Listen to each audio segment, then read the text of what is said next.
Bom dia, boa tarde, boa noite.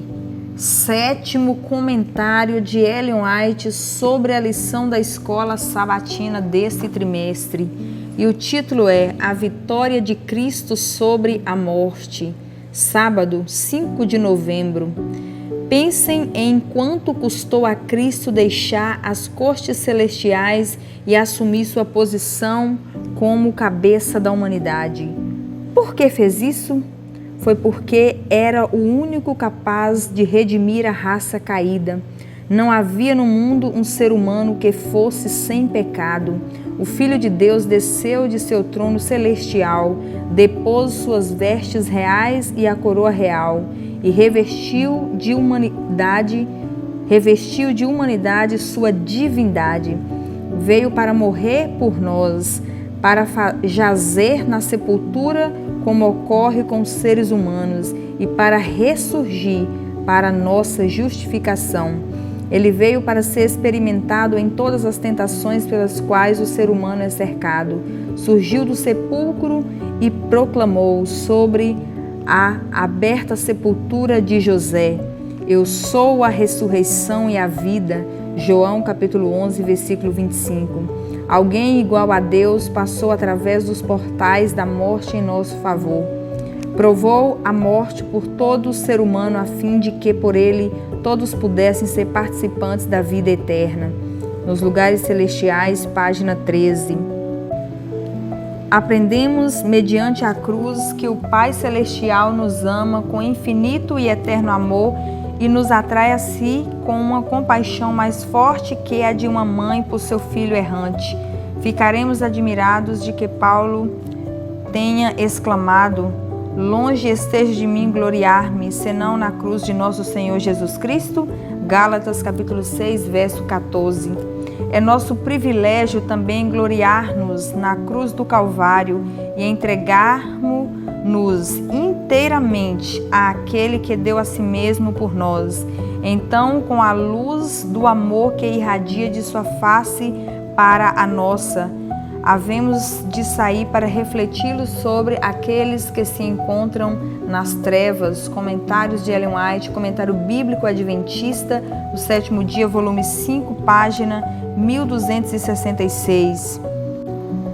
Jesus alinhou a cruz com a luz vinda do céu, pois é aí que ela atingirá o olhar humano. A cruz se acha em linha direta com o resplendor dos semblantes divinos, de maneira que, contemplando a cruz, os seres humanos vejam e conheçam a Deus e a Jesus Cristo a quem Ele enviou. Contemplando a Deus, vemos aquele que derramou sua alma na morte. Olhando a cruz, a vista se alonga a Deus e podemos discernir seu ódio pelo pecado. Mas ao mesmo tempo que vemos na cruz o ódio de Deus pelo pecado, vemos também seu amor pelos pecadores, mais forte do que a morte. A cruz é para o mundo argumento indiscutível de que Deus é verdade, luz e amor. Nossa Alta Vocação, página 43. Domingo, 6 de novembro, tumba selada. Os sacerdotes deram ordens para que o sepulcro fosse guardado. Uma grande pedra havia sido colocada diante da entrada. Ao redor dessa pedra puseram cordas, prendendo as extremidades à sólida rocha e selando-as com o selo romano. A pedra não podia ser removida sem que o selo fosse quebrado. Uma guarda de 100 soldados foi colocada em volta do sepulcro para impedir que alguém tentasse violá-lo. Os sacerdotes fizeram o que puderam para manter o corpo de Cristo onde tinha sido posto. Foi fechado com tanta segurança em seu túmulo como se fosse permanecer nele para sempre. Dessa maneira, frágeis criaturas se aconselhavam e faziam planos. Esses homicidas mal percebiam a inutilidade de seus esforços. No entanto, por meio da atitude deles, Deus foi glorificado. Os próprios esforços feitos para impedir a ressurreição de Cristo são os argumentos mais convincentes para prová-la. quanto maior fosse o número de soldados colocados ao redor do sepulcro, tanto mais forte seria o testemunho de que ele ressurgira.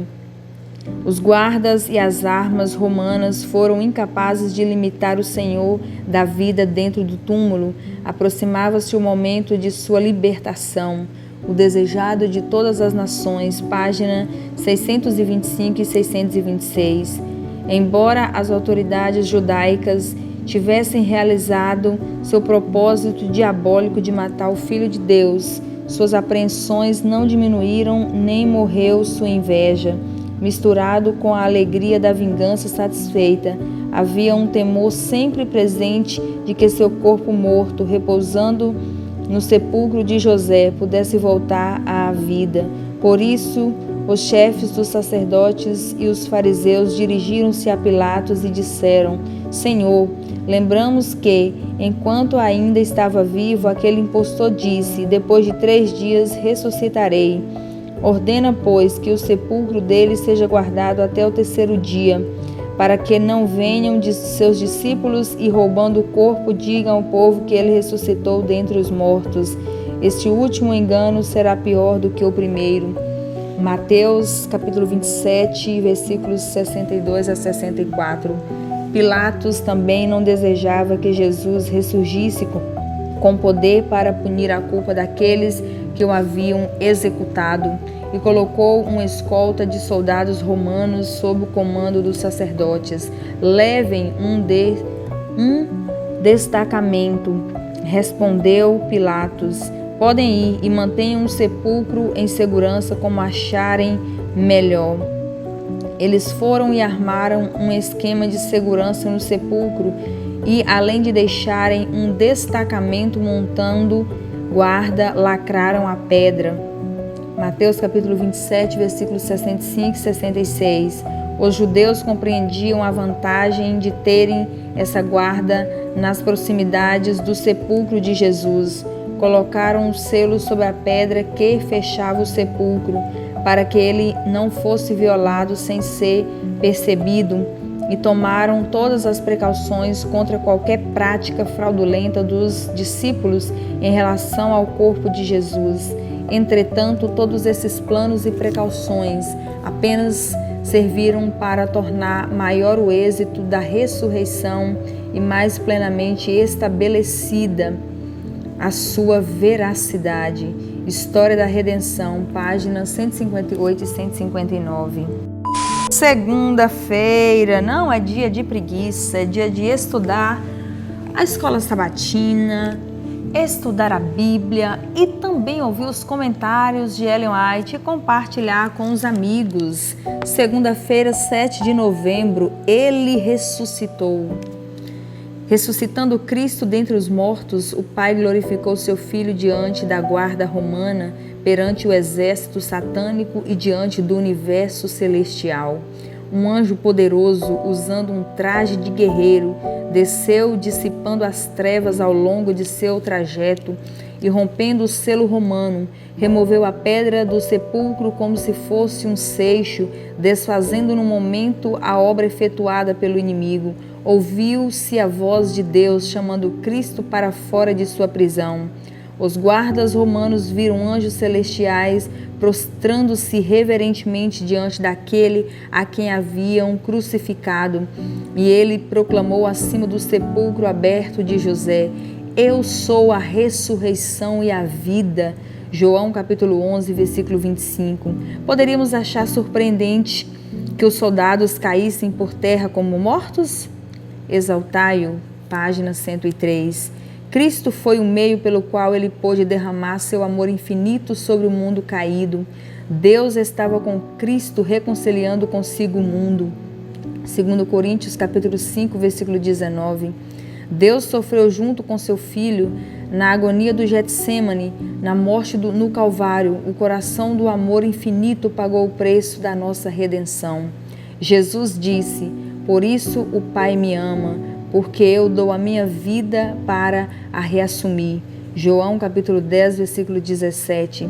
Isto é, meu Pai amou tanto você que mais ainda me ama por eu ter dado minha vida para a sua redenção.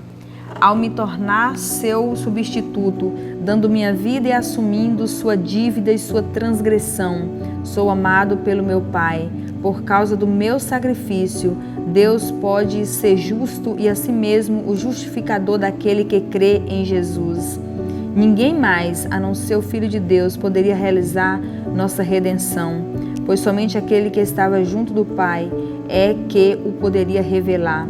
Somente aquele que conhecia a altura e a profundidade do amor de Deus poderia manifestar esse amor. Apenas o infinito sacrifício feito por Cristo em favor da humanidade caída poderia expressar o amor do Pai pelos perdidos. Caminho a Cristo, página 14. Os guardas romanos encheram-se de espanto ao ver que a grande pedra tinha sido rolada da entrada do sepulcro e o corpo de Jesus havia desaparecido. Foram apressadamente à cidade para contar aos sacerdotes e anciãos o que tinham visto. Ouvindo aqueles assassinos a maravilhosa notícia, sobreveio a palidez a todos os rostos.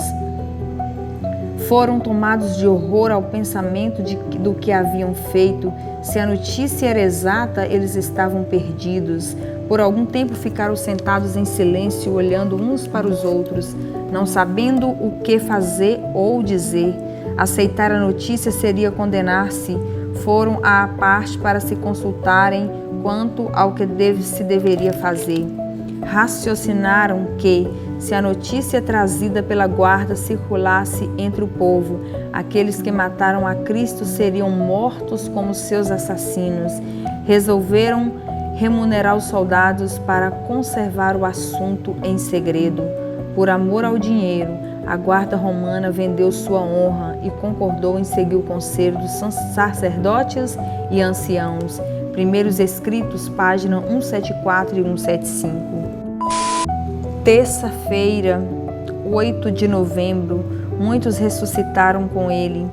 Quando Jesus, suspenso na cruz, clamou: "Está consumado", João capítulo 19, verso 30, as pedras se partiram, a terra tremeu e algumas das sepulturas se abriram. Quando ele surgiu, vitorioso sobre a morte e o túmulo, enquanto a terra vacilava e a glória do céu resplandecia em redor do local sagrado, muitos dos justos mortos, obedientes ao seu chamado, saíram como testemunhas de que ele havia ressurgido. Aqueles favorecidos santos ressurgidos saíram glorificados. Eram escolhidos e santos de todos os tempos, desde a criação até os dias de Cristo. Assim, enquanto os líderes judeus procuravam esconder o fato da ressurreição de Cristo, Deus preferiu levantar do túmulo um grupo a fim de testificar que Jesus havia ressuscitado e declarar sua glória. Aqueles que ressurgiram após a ressurreição de Jesus apareceram a muitos, contando-lhes que o sacrifício pelo ser humano estava completo e que Jesus, a quem os judeus crucificaram, havia ressuscitado dos mortos, e como prova do que diziam, declaravam: "Ressuscitamos com ele", davam testemunho de que tinham sido pelo seu grande poder que eles haviam sido chamados de suas sepulturas. Primeiros Escritos, página 175 e 176. Não nos lamentemos, pois, nem nos entristeçamos, porque nesta vida não estamos livres de decepções e aflição.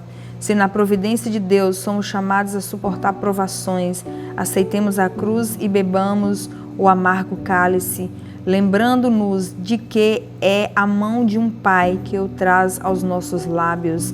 Confiemos nele, tanto nas trevas quanto na luz. Não podemos crer que ele nos dará tudo o que for para o nosso bem? Aquele que não poupou o seu próprio Filho, antes por todos nós o entregou, porventura não nos dará graciosamente com ele todas as coisas? Romanos 8:32. Que tema de meditação, o sacrifício feito por Jesus pelos pecadores perdidos. Ele foi traspassado pelas nossas transgressões e moído pelas nossas iniquidades.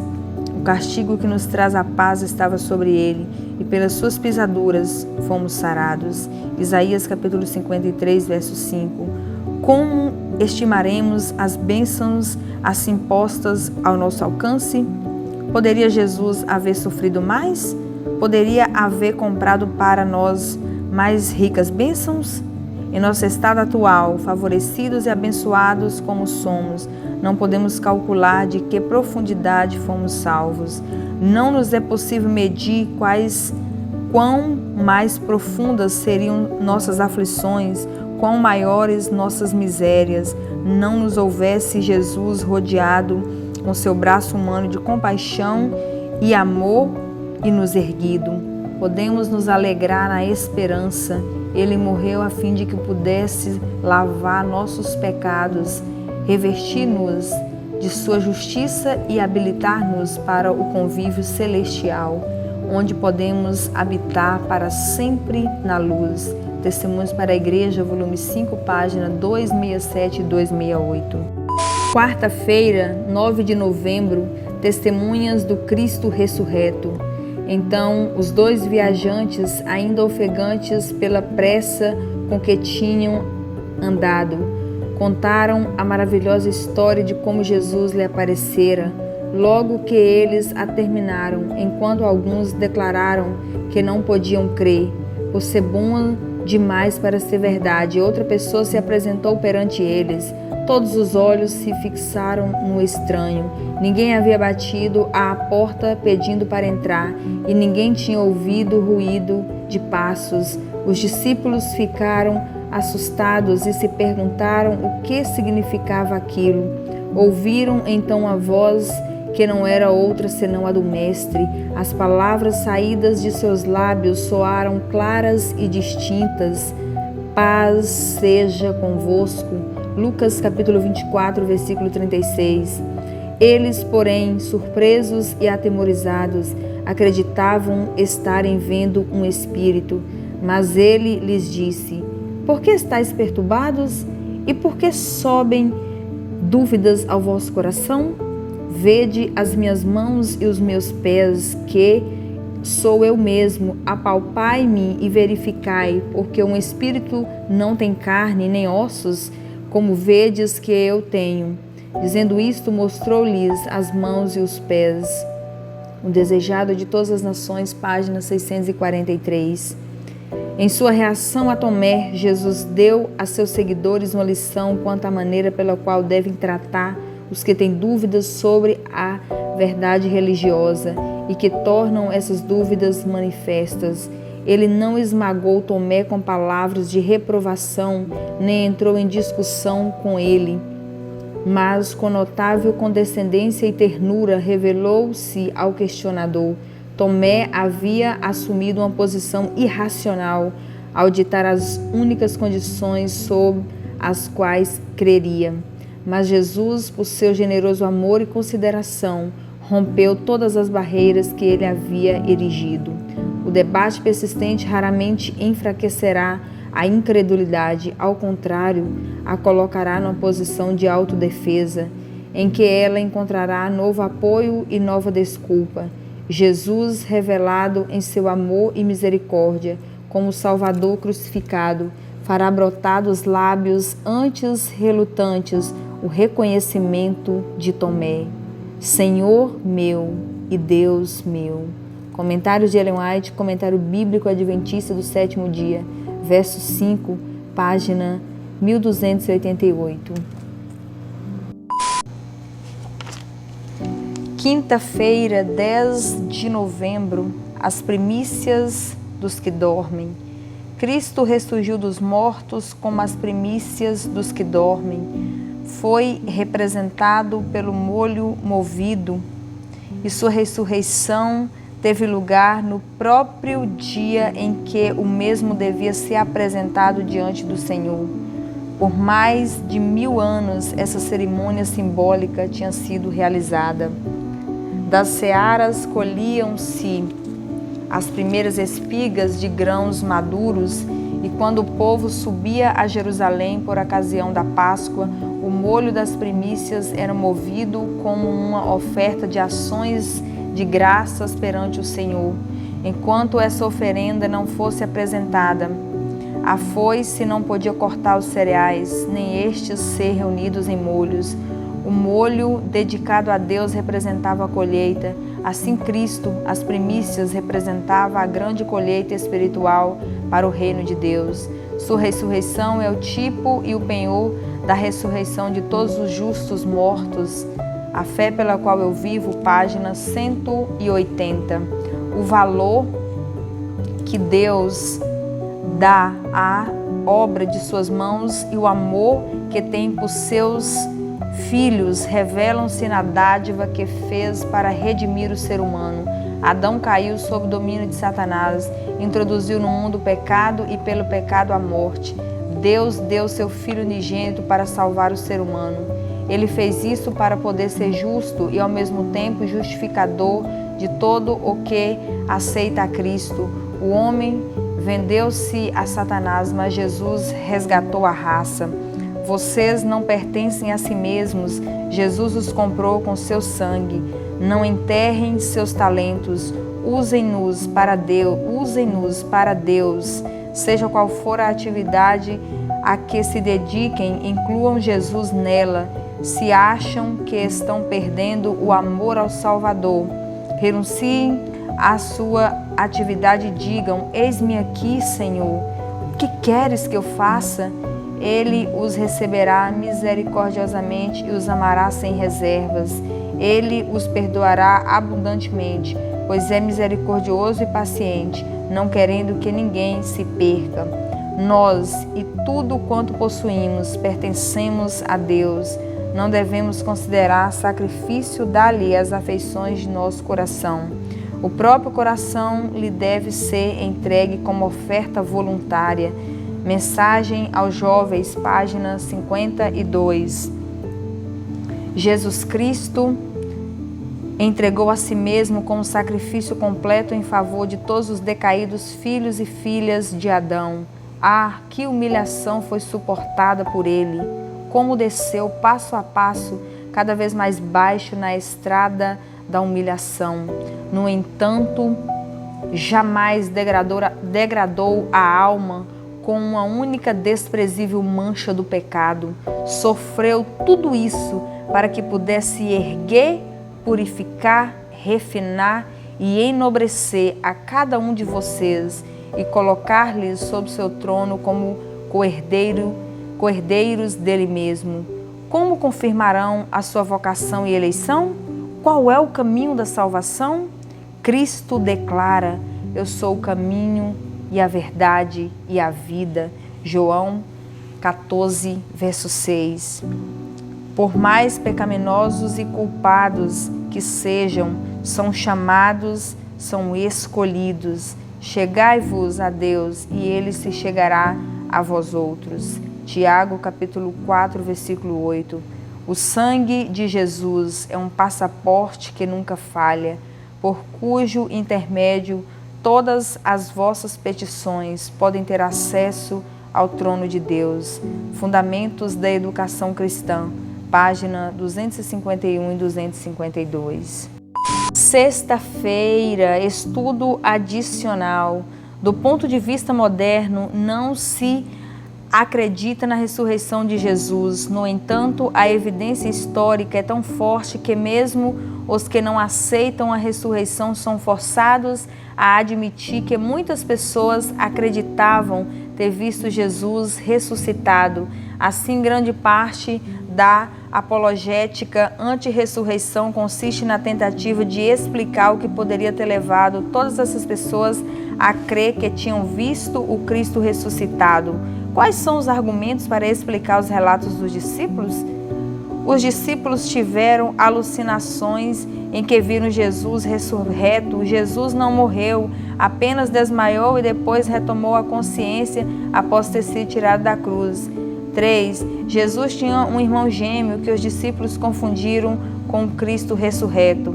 A evidência histórica é tão forte para a ressurreição que esses são os tipos de argumentos que inventam para tentar descartá-la.